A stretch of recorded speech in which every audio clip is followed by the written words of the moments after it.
Hello student, this is Rahul Shukla. आज हम लोग क्लास 10th मैथमेटिक्स का फर्स्ट चैप्टर रियल नंबर वास्तविक संख्या पढ़ने जा रहे हैं। Class 10th mathematics chapter first real number. अब सब एक्सरसाइज जो है 1.1 ये न्यू रेशनलाइज्ड एनसीईआरटी के हिसाब से है 1.1 एक्सरसाइज, और अगर हम ओल्ड एनसीईआरटी की बात करें तो ये 1.2 एक्सरसाइज होगी हमारी। तो प्राइम फैक्टर या प्राइम फैक्टराइजेशन जो भी कहें, अभाज्य गुणनखंड, अभाज्य गुणनखंड। तो अभाज्य गुणनखंड क्या होता है? तो इसमें हमें क्या करना है, सिर्फ नॉर्मली डिवाइड करते हैं बस हमें ये ध्यान रखना है कि जो भी हमारा डिवाइड आए वो एक प्राइम नंबर के फॉर्म में आना चाहिए। For example 140। अब इसे हमें प्राइम फैक्टराइजेशन के फॉर्म में रिप्रेजेंट करना है, तो सबसे पहले सबसे छोटे नंबर से हम भाग करना स्टार्ट कर देंगे। सीधा सीधा भाग है और कुछ नहीं है। 2 के टेबल से डिवाइड करेंगे, 2 7 जा 14 0। 2 के टेबल सेकंड डिवाइड करेंगे, 2 3 जा 6 कैरी आई 1, 2 5 जा 10। अभी ये 2 के टेबल से डिवाइड नहीं होगा। अब चेक करेंगे क्या 3 के टेबल से डिवाइड हो रहा है। थोड़े से डिवीजन रूल याद होने चाहिए। 3 और 5 8 होता है, और 3 के टेबल से वही सम कटेंगे जिनका सम 3 के टेबल में आता हो। तो 3 और 5 8 होता है, 8 3 के टेबल में नहीं आता, यानी 35 3 के टेबल से नहीं कटेगा। 4 के टेबल में आएगा नहीं, 5 के टेबल से डिवाइड हो जाएगा। 5 7 जा 35, 7 1 जा 7। तो ये हमारे प्राइम फैक्टराइजेशन आ गया। अब इनको रिप्रेजेंट क्या करेंगे? प्राइम फैक्टराइजेशन 150 के हमें प्राइम फैक्टर बताने हैं, 2 × 2 × 5 × 7। अब चूंकि 2 × 2 4 हो जाएगा, और 4 एक कंपोजिट नंबर है, यानी कि एक भाज्य संख्या है। तो इसे हमें प्राइम बनाने के लिए इसका एक और स्टेप लिखना पड़ेगा, 2 कर लेंगे, 2 की पावर 2। अब 2 एक प्राइम नंबर है, एक मात्र इवन प्राइम नंबर है। तो अभी हमारे पास में क्या आ रहा है कि 2 की पावर 2 और इंटू में 5 इंटू में 7, ये हो गया हमारे 140 के प्राइम फैक्टराइजेशन। तो छोटा छोटा अगर आपको डिवाइड आ रहा है अगर, तो आप प्राइम फैक्टराइजेशन आप इजीली कर लेंगे। छोटा मोटा 1 से लेकर 10 तक का डिवीजन रूल याद हो तो थोड़ा शॉर्ट हो जाएगा, नहीं भी हो तो भी चलेगा। टेबल आना चाहिए, नहीं आ रहा तो भी काम हो सकता है, उससे कोई ज्यादा दिक्कत नहीं आएगी। तो प्राइम फैक्टराइजेशन आपको समझ में आ गया होगा। अब हमारा अगला जो टॉपिक आएगा वो एलसीएम एचसीएफ आएगा। अभी प्राइम फैक्टराइजेशन पर आप एग्जांपल्स दे देते हैं हम, आप एग्जांपल्स करें प्राइम फैक्टराइजेशन के ऊपर। कहीं पर अगर क्वेश्चन ना बने तो फिर हम इन्हें प्रैक्टिस में सॉल्व करा देंगे, है ना। हमारा जब प्रैक्टिस क्लास चलेगा तो हम ये सारे एग्जांपल्स को सॉल्व करेंगे as a prime factorisation method. अभी हमारे पास नेक्स्ट टॉपिक जो आएगा हमारा एलसीएम एचसीएफ का आएगा। अभी हम एलसीएम एचसीएफ भी देखते हैं।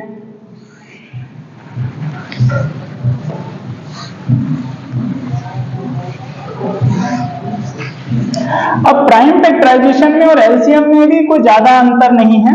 अगर सिंगल टर्म है तो वो प्राइम फैक्टराइजेशन है, टर्म अगर बढ़ जाते हैं तो वो एलसीएम बन जाएगा। उसी में हम एचसीएफ भी फाइंड कर सकते हैं सेम क्वेश्चन के ऊपर। तो हमारा एक्सरसाइज 1.1 में क्वेश्चन नंबर 2 में हम देखेंगे। अब हमारे पास एलसीएम के लिए हम अपने अकॉर्डिंग क्वेश्चन ले रहे हैं, तो 12 और 15 ले लेते हैं, या 15 और 18 ले लेते हैं। इन दोनों क्वेश्चंस के ऊपर हम एलसीएम भी फाइंड कर लेंगे, इसी पर एचसीएफ भी फाइंड कर लेंगे। अब हमें एलसीएम फाइंड करना है, बस एक छोटा छोटा कॉन्सेप्ट अपन याद रखेंगे। जैसे हम बता रहे हैं कि 12 और 15 पर हमें एलसीएम एचसीएफ दोनों फाइंड करना है। बस एक छोटी सी लाइन याद रखेंगे कि एलसीएम सभी संख्याओं का एक साथ निकाला जाता है, अलग अलग भी निकाल सकते हैं, उसमें दिक्कत नहीं है, इजी पड़ेगा। जैसा हम बता रहे हैं वैसे समझे कि 12 और 15 2 नंबर हो, 3 नंबर हो, 10 नंबर हो, कितनी संख्याएं क्यों ना हो, एलसीएम हमेशा आपको साथ में निकालना है। एक ही पैराग्राफ के ऊपर, एक ही क्वेश्चन के ऊपर, एक ही माइनिंग के ऊपर आपको निकालना है एलसीएम। तो 12 और 15 का एलसीएम एक साथ निकलेगा। अब उसी का अगर मैं एचसीएफ करना हो तो अलग अलग डिवाइड करेंगे बस, बाकी और कोई कॉन्सेप्ट नहीं है उसमें। सीधा सीधा डिवाइड लगेगा। 2 की टेबल से डिवाइड करेंगे, 2 6 जा 12। जिस पर डिवाइड हो जाएगा ठीक है, जिस पर डिवाइड नहीं होगा एज इट इज नीचे आएगा। अब यहाँ भी 2 की टेबल से और डिवाइड हो रहा है, 2 3 जा 6, अभी 15 में नहीं जा रहा, वो ऐसा का ऐसे ही लिखा रहेगा, उसमें कुछ नहीं है। अब दोनों 3 की टेबल से डिवाइड हो रहे हैं, 3 की टेबल से डिवाइड करेंगे, 3 1 जा 3, 3 5 जा 15। अभी 5 की टेबल से डिवाइड हो रहा है, 5 1 जा 5, 1 1 आ गया, खत्म हो गया। अब इसी का एचसीएफ देखेंगे, 2 की टेबल से कुछ नहीं, यहीं से उठाकर लिख लो सीधा 1, ये वाली लाइन उठा के यहां से लिख लो, कुछ नहीं है, 3 5 जा 15, 5 1 जा 5। तो अगर आपने एक बार डिवाइड कर लिया, दोबारा करने की जरूरत नहीं, उसे वहां से उठाकर देकर सीधा सीधा लिख लो यहाँ पर। अब यहाँ पर आपका एलसीएम हो गया, एचसीएफ हो गया। अब लिखने का तरीका बस आप देखें, 12 और 15 का एलसीएम, एलसीएम 12 15, क्या आ गया आपका एलसीएम? 2 × 2 × 3 × 5। अब एक छोटा सा कॉन्सेप्ट समझेंगे कि एलसीएम और प्राइम फैक्टराइजेशन में, यानी कि अभाज्य गुणनखंड के रूप में लिखना और एलसीएम में क्या अंतर है। अब यहां तक तो हमने प्राइम फैक्टराइजेशन में भी किया, अभी हम एलसीएम में कर रहे हैं, क्या अंतर आ रहा है। तो जब हमारा एलसीएम होता है तो इनका नंबरों का मल्टीप्लाई कर देते हैं। प्राइम फैक्टराइजेशन में हम क्या करते हैं, प्राइम नंबर से फॉर्मूला बनाकर उसको छोड़ देते हैं, वहां पर मल्टीप्लिकेशन नहीं होता, वरना मल्टीप्लाई करने के बाद क्या आएगा, एक कंपोजिट नंबर आएगा। तो हमें क्या करना है, बस यहाँ पर मल्टीप्लाई, 2 2 जा 4, 4 3 जा 12 और 12 5 जा 16, 60। ये आ गया हमारा 12 और 15 का एलसीएम। 12 और 15 का एलसीएम कितना आ गया, 60 आ गया। अब एचसीएफ तो और आसान है चुनना। एचसीएफ में क्या करेंगे, कॉमन फैक्टर देखेंगे, जो दोनों के पास है वही हमारा एचसीएफ है। तो हमारा एचसीएफ आ गया 12 × 15 का, क्या आ गया आंसर, 3। ये हो गया खत्म। तो ये 2 नंबर का क्वेश्चन एलसीएम एचसीएफ के ऊपर आएगा। एलसीएम एचसीएफ बहुत आसान है, कुछ नहीं है, और बहुत सारे इस तरह के एग्जांपल्स हम आपको दे देंगे करने के लिए, आप प्रैक्टिस करते रहें।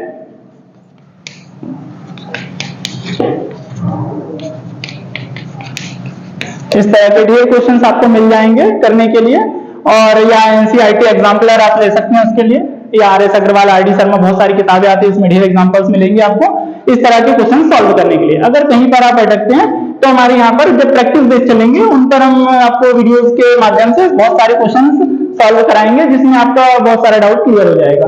और आपके बोर्ड एग्जाम के हिसाब से हमारा इंपॉर्टेंट क्वेश्चंस का बेच चलेगा, उस पर भी हम आपको बहुत सारे एग्जांपल्स जो बोर्ड की परीक्षा के हिसाब से इंपॉर्टेंट है वो हम आपको प्रोवाइड कराएंगे, वही क्वेश्चंस आपके एग्जाम में पूछे जाएंगे। अब हमारा नेक्स्ट आएगा,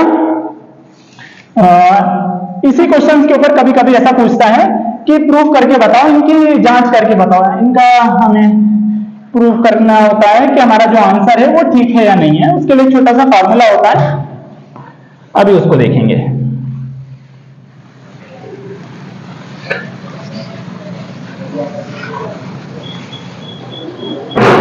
प्रोडक्ट ऑफ 2 नंबर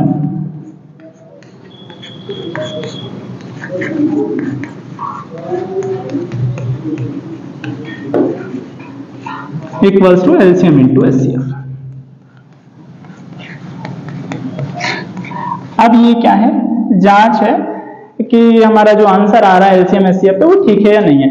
अब ये चेक करने का मेथड क्या है कि हमें क्या करना था, संख्याओं का गुणनफल। अब जो दो संख्याओं का गुणनफल, दो संख्या कौन सी जो हमारे पास क्वेश्चन में दी थी, जैसे हम 12 और 15 का एग्जांपल ले लेंगे, 12, 15, यही एग्जांपल से हम इसको समझ लेंगे कि कभी कभार हमें इसकी सत्यता की जांच करने के लिए कहता है, तो उसमें क्या करेंगे, बस product of 2 number equals to LCM into HCF. अगर ये अलग से पूछता है कि सत्यता की जांच कीजिए तो करेंगे, वरना नहीं करना होता है इसको। तो दो संख्याओं का गुणनफल, वैसे पूछता नहीं है ये, बराबर लघुत्तम और महत्तम को लासा और मासा, है ना, लघुत्तम समावर्तक इंटू महत्तम समावर्तक। तो कुछ नहीं है, यहाँ पर 2 नंबर हमारे कौन से, 12 और 15, 12 और 15, इनका गुणनफल यानी 12 इंटू 15 करेंगे, इक्वल्स में हमारा एलसीएम इंटू एचसीएफ आना चाहिए। अब हमारा एलसीएम कितना आया था, 60, और हमारा एचसीएफ आया था 3, और 60 गुणे 3 करते हैं तो 180, 6 3 18 करना, 0 का 0। अब ये हमें पता है कि हमारा एलसीएम एचसीएफ का मल्टीप्लाई 180 आया, मतलब ये अंडरस्टूड है कि 12 इंटू 15 करेंगे 180 आएगा। 12 5 जा 60, 0 कैरी आई 6, 12 1 जा 12 और 6 18, दोनों इक्वल आ गए, मतलब हमारा आंसर ठीक आया था। तो कभी कभी अगर ये जांच करने को बोले तो इस तरीके से हम हमारे आंसर को प्रूफ कर देते हैं कि हमारा आंसर जो आया था वो ठीक आया था। अगर प्रोडक्ट ऑफ 2 नंबर और एलसीएम इंटू एचसीएफ दोनों अगर इक्वल हो जाते हैं हमारे, तो हमारा आंसर ठीक हो जाता है।